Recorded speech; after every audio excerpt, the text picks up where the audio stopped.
നമസ്കാരം. കുറെ നാളുകൾക്ക് ശേഷം ഞാനിതാ ലോങ് വീഡിയോ ആയിട്ട് പിന്നെ എത്തിയിരിക്കുകയാണ്. തുടക്കത്തിൽ തന്നെ ഡിസ്ക്ലെയിമറും സ്റ്റാറ്റ്യൂട്ടറി വാർണിംഗും ഒക്കെ ആയിട്ടുള്ള ഒരു വീഡിയോ ആണ് ഇന്നത്തെ. അപ്പൊ എന്തെങ്കിലുമൊക്കെ ഒരു പ്രത്യേകത ഉണ്ടാവുമല്ലോ.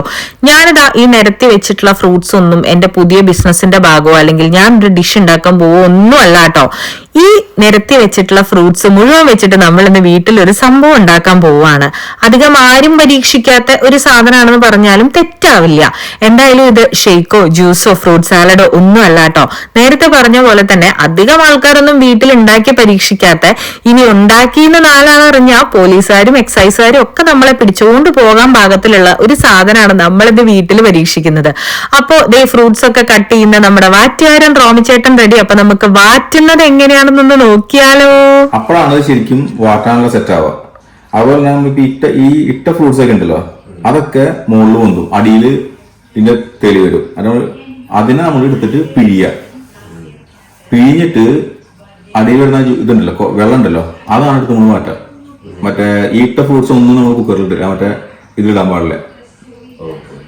എന്നിട്ട് വേണം മാറ്റിയെടുക്കാനായിട്ട്. അപ്പൊ ഈ ഫ്രൂട്ട്സ് നമ്മൾ രണ്ടാം സെറ്റ് ഉണ്ടാക്കും.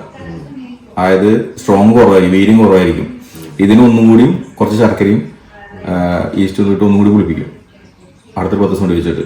അപ്പോൾ വെച്ചാൽ ആദ്യത്തേൽ നമുക്ക് 60 അല്ലെങ്കിൽ 70% ആൽക്കഹോൾ കണ്ടന്റ് ഉണ്ടെങ്കിൽ രണ്ടാമത്തെ പ്രാവശ്യം എടുക്കുമ്പോൾ ചിലപ്പോൾ ഒരു 30 ഉണ്ടാവുള്ളൂ. പക്ഷെ നമുക്ക് പിന്നെയും 500 പ്രാവശ്യം എടുക്കാം, അങ്ങനെ കിട്ടും. അപ്പോൾ അത് കഴിഞ്ഞാൽ പിന്നെ നമുക്കറിയാം. പക്ഷെ നാട്ടിൽ നമ്മൾ വിൽക്കാനായിട്ട് ഉണ്ടാക്കുന്നവരെന്താ ചെയ്യാന്ന് വെച്ചാൽ അവർ ഇങ്ങനെ സാധനം എടുക്കില്ല. മറ്റേ മാർക്കറ്റിൽ പോവും, അവിടുന്ന് ഒരു ചീഞ്ഞ ഇതൊക്കെ ഉണ്ടല്ലോ, അവർ ഫ്രൂട്ട്സ് കളയാൻ വെക്കുന്ന സാധനം ഉണ്ടല്ലോ, അത് നിസ്സാര വിലയ്ക്ക് മേടിക്കും. ആപ്പിളോ പഴമോ അങ്ങനെ സാധനമൊക്കെ നിസ്സാര വിലയ്ക്ക് മേടിച്ചിട്ട് അത് 1-2 ഫ്രൂട്ട്സ് ഉണ്ടാവുള്ളൂ നമ്മളിതായിട്ട് നമുക്ക് കഴിക്കാൻ വേണ്ടിയിട്ടല്ലേ. അപ്പം നമ്മൾ ആവശ്യമുള്ള ഇടാം. മറ്റേത് നിസ്സാര സാധനം എന്തെങ്കിലും കുറച്ച് ഒരു പെട്ടെന്ന് ചീഞ്ഞ പഴം പഴമിന് ആവശ്യം വരെ കിട്ടുമല്ലോ, വില കുറവല്ലേ. അത് ആപ്പിളൊക്കെ ഇപ്പൊ പേരിന് ഒരെണ്ണം അതൊക്കെ ഉണ്ടാവുള്ളൂ. പിന്നെ മെയിനായിട്ട് ചെയ്യുക ബാറ്ററി, പിന്നെ തേരട്ട, പാമ്പ്, യൂറിയ, ഈ സാധനങ്ങളൊക്കെയാ നാട്ടിലെ സാധനം വിൽക്കാനുള്ളത്. അതാണ് അടിക്കുമ്പോൾ കണ്ണു പോണ സാധനവും ആള് പടാവുന്നു. ഈ യൂറിയ കിട്ടി കഴിഞ്ഞപ്പോൾ അളവ് വ്യത്യാസം വന്നു കഴിഞ്ഞാൽ നല്ല പണി മേടിക്കും. അത് അവർ ഇടുന്നവരെന്ന് വെച്ചാൽ അവർ ഈ കാട്ടിലൊക്കെ ഇട്ട് വരുന്നത് അവരൊക്കെ നല്ല എക്സ്പീരിയൻസ് ആയവരാ. ഓറഞ്ച്, പൈനാപ്പിൾ അല്ലേ നമുക്ക് ഏറ്റവും കൂടുതൽ വേണ്ട സാധനം. പഴം, മുന്തിരി. ഈ സാധനത്തിന്റെ പേരെന്തായിരുന്നു? താതിരിപ്പൂ. ഇതെന്താ ശരിക്കും സാധനം? താതിരിപ്പൂ എന്താ പറയാ, വല്ല ചെടിയിൽ നിന്നും കിട്ടുന്ന സാധനം. ചെറിയ പൂവാണ് അത്. നമുക്ക് വൈദ്യശാലന്ന് കഴിക്കാൻ കിട്ടും. എടുക്കാൻ ഞാൻ ഇത് സൂചി ഗോതമ്പ് പൊടിച്ചത്, പൊടിക്കല്ല ക്രഷ് ചെയ്തത്. ഇത് ശർക്കര. അങ്ങനെ വാറ്റാനുള്ള ഒരുവിധം സെറ്റപ്പുകളെല്ലാം നമ്മൾ ആക്കി വെച്ചിട്ടുണ്ട്. ഇനി നമുക്ക് തുടങ്ങിയാലോ പരിപാടി. ഇതിപ്പോ എത്ര ദിവസത്തിന് അല്ലെങ്കിൽ എത്ര ക്വാണ്ടിറ്റിക്ക് ഉള്ളതാ ഇത്? ഇത്രയും 20 ലിറ്റർ. ഇത് നമുക്ക് ലാസ്റ്റ് എല്ലാം വറ്റി വരണ്ടും ഒക്കെ വരുമ്പോഴും അത്ര ഉണ്ടാവുമോ? 20 ലിറ്റർ കലക്കി കഴിഞ്ഞാൽ നമുക്കൊരു 8 കുപ്പി വാറ്റി കിട്ടും. അടിപൊളി. 8 അല്ലെങ്കിൽ 7 ഡിപ്പെൻസ്. അങ്ങനെ ഇതാ ഒരു വിധത്തില് ശർക്കരയൊക്കെ സെറ്റ് ആക്കി എടുത്തു. ഇനി നമ്മള് 2 ബക്കറ്റിലായിട്ട് 10 ലിറ്റർ വെച്ച് വെള്ളം എടുക്കാണ്. 20 ലിറ്റർ ആണ് കേട്ടോ നമ്മൾ ഇടുന്നത്. അപ്പൊ ഇനി ബാക്കിയുടെ കൂടി നോക്കിയാലോ.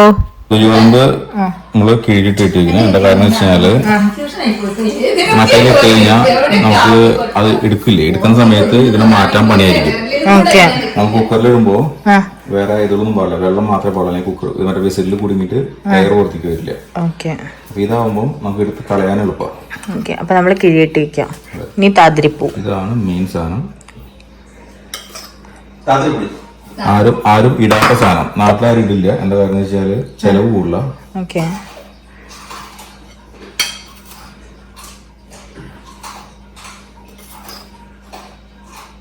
ഇട്ട് നല്ല ഫ്ലേവർ ആയിരിക്കും. ഇത് വൈനിലും ഇടും. ഞാൻ ഉണ്ടാക്കുന്ന വൈനിലിടും, എല്ലാവരും ഇടില്ല. അത് ഓരോരുത്തരുടെ ഇഷ്ടം.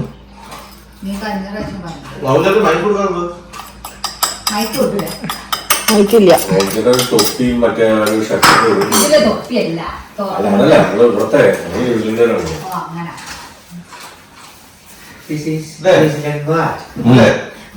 അങ്ങനെ സംഭവങ്ങളെല്ലാം സെറ്റ് ചെയ്ത് നമ്മളിതാ നമ്മുടെ വാറ്റിന്റെ പ്രിപ്പറേഷന്റെ അവസാന ഘട്ടത്തിലേക്ക് എത്താണ്. ഒരു ബക്കറ്റിൽ 10 ലിറ്റർ വെള്ളമാണ് നമ്മൾ എടുത്തിട്ടുള്ളത്. അതിലേക്ക് ഇനി തുല്യ അളവില് ഫ്രൂട്ട്സ് ഇട്ട് കൊടുക്കുകയാണ് കേട്ടോ. ഇനി ഒരു കാര്യം പറയട്ടെ, ഞാൻ വീഡിയോയുടെ തുടക്കത്തിൽ തന്നെ സ്റ്റാറ്റ്യൂട്ടറി വാർണിംഗും ഡിസ്ക്ലെയിമറും എല്ലാം ഇട്ടിട്ടുണ്ടായിരുന്നു. അപ്പോൾ alcohol consumption is really injurious to health, അതിനെ ഒരിക്കലും പ്രോത്സാഹിപ്പിക്കുന്നില്ല. പിന്നെ ഞാൻ ഇപ്പോൾ ഉള്ളത് ന്യൂസിലൻഡ് എന്ന് പറയുന്ന രാജ്യത്താണ്. ഇവിടെ വീട്ടില് വാറ്റ് ഉണ്ടാക്കുന്നതോ ബിയർ ഉണ്ടാക്കുന്നതോ അതുപോലെ തന്നെ വൈൻ ഉണ്ടാക്കുന്നതോ ഒന്നും ഇല്ലീഗൽ ആയിട്ടുള്ള ഒരു കാര്യമല്ല. 100 ലിറ്റർ വരെ നമുക്ക് വീട്ടിലെ ആവശ്യങ്ങൾക്ക് വേണ്ടി വീട്ടിൽ തന്നെ പ്രിപ്പയർ ചെയ്യാവുന്നതാണ്. പക്ഷേ ഒരു കണ്ടീഷൻ മാത്രമേ ഉള്ളൂ, നമ്മളിത് പുറത്ത് സെൽ ചെയ്യാൻ പാടില്ല, അതായത് വിൽക്കാൻ പാടില്ല. ഒരാൾക്ക് ക്യാഷിന് നമ്മളിത് കൊടുക്കുകയാണെങ്കിൽ അത് മാത്രമാണ് ഇല്ലീഗൽ ആയിട്ടുള്ള ഒരു കാര്യം. നമ്മുടെ വീട്ടിലോ ഫ്രണ്ട്സിനോ റിലേറ്റീവ്സിനോ വേണ്ടി നമ്മുടെ വീട്ടിൽ തന്നെ വാറ്റുകയോ വൈൻ ഉണ്ടാക്കുകയോ ചെയ്യുന്നതൊന്നും ഇവിടെ ഇല്ലീഗൽ ആയിട്ടുള്ള ഒരു ആക്ടിവിറ്റി അല്ല. ഞാൻ എന്റെ വൈനിന് ഒരു ഷോർട്സ് ഇട്ടിട്ടുണ്ടായിരുന്നു, വൈൻ ഉണ്ടാക്കിയിട്ടുള്ളതിന്റെ. അതിന് ഏതാണ്ട് 1.2 മില്യൺ വ്യൂസ് ഉണ്ടായിരുന്നു. ആ ഒരു ഷോർട്സിൽ നിന്ന് പ്രചോദനം ഉൾക്കൊണ്ട് തന്നെയാണ് കേട്ടോ ഞങ്ങൾ ഈ ഒരു വാറ്റ് ഉണ്ടാക്കി നോക്കാം എന്നുള്ള ഒരു തീരുമാനത്തിലേക്ക് എത്തിയത്. പക്ഷെ നമ്മൾ അങ്ങനെ പ്രീ പ്ലാൻഡ് ഒന്നും ആയിരുന്നില്ല. പക്ഷെ റോമിച്ചേട്ടൻ എന്തുകൊണ്ടോ ഇങ്ങനത്തെ കാര്യങ്ങളൊക്കെ വളരെ ഇഷ്ടമുള്ള ഒരാളായതുകൊണ്ട് തന്നെ നമ്മളും ആളുടെ പിന്നാലെ അങ്ങോട്ട് കൂടുക ചെയ്തിരുന്നത്. ഇത് പ്യോർലി ഒരു എന്റർടൈൻമെന്റ് പർപ്പസിന് വേണ്ടി മാത്രം ചെയ്യുന്ന വീഡിയോ ആണ്. നമ്മളിത് ഉണ്ടാക്കാന്ന് പറഞ്ഞപ്പോൾ കുറച്ച് കാര്യങ്ങൾ പുറത്തും കൂടെ ഷെയർ ചെയ്യാം എന്ന് വിചാരിച്ചു. അങ്ങനെ ഫ്രൂട്ട്സ് ഒക്കെ ഇട്ടതിന് ശേഷം കൈകൊണ്ട് നന്നായിട്ട് നമ്മൾ മാഷ് ചെയ്ത് കൊടുത്തു. അതിനുശേഷം ഒരു മാഷറും കൂടെ വെച്ചിട്ട് നന്നായിട്ട് മിക്സ് ചെയ്ത് കൊടുക്കുകയാണ്. ഇതിലേക്ക് നമ്മൾ നേരത്തെ എടുത്തു വെച്ചിട്ടുള്ള കിഴി, സൂചിഗോതമ്പും അതുപോലെ കാതിരിപ്പൂവും കൂടി ഇട്ടിട്ടുള്ള ആ ഒരു കിഴിയാണ് ഇട്ടിട്ടുള്ളത്. ഇനിയുള്ളത് ഈസ്റ്റ് ആണ്. ഈസ്റ്റ് നന്നായിട്ട് ചൂടുവെള്ളത്തിൽ മിക്സ് ചെയ്തിട്ട് ഒരേ അളവില് ഈ 2 ബക്കറ്റിലുള്ള മിക്സിലേക്കും നമ്മൾ ഒഴിച്ചു കൊടുക്കുകയാണ്. ആദ്യത്തെ കുറച്ച് ദിവസം ഇത് തുറന്ന് ഇളക്കുന്ന സമയത്തൊക്കെ നല്ല സ്മെല്ലായിരുന്നു കേട്ടോ, കാരണം നല്ല ഫ്രൂട്ട്സ് ആണല്ലോ. പക്ഷെ പിന്നെ ഇതിന് ശരിക്കും അസഹ്യമായ നാറ്റമായിട്ട് മാറുമായിരുന്നു. ഏതാണ്ട് ഒരു 2-2.5 ആഴ്ച കഴിഞ്ഞിട്ടാണ് കേട്ടോ നമ്മളിത് വാറ്റുന്നത്. ഏതാണ്ട് എനിക്ക് തോന്നുന്നു ഒരു 18 ദിവസത്തോളം വെച്ചതിന് ശേഷമാണ് നമ്മളിത് വാറ്റാനായിട്ട് എടുത്തത്. അപ്പൊ വാറ്റിന്റെ വീഡിയോ നമ്മുടെ അടുത്ത വീഡിയോയിൽ കാണാവുന്നതാണ് കേട്ടോ, വാറ്റുന്നത് എങ്ങനെയാണ് എന്നുള്ളത്. ഇത് നമ്മൾ ഈസ്റ്ററിന് വേണ്ടിയിട്ട് ഉണ്ടാക്കുന്ന വാറ്റാണ്. മാർച്ച് 23-ാം തീയതിയാണ് കേട്ടോ നമ്മൾ ഈ ഒരു പ്രിപ്പറേഷൻ ഒക്കെ ചെയ്തത്. അപ്പൊ അടുത്ത വീഡിയോയിൽ കാണാം. Tata bye bye, see U.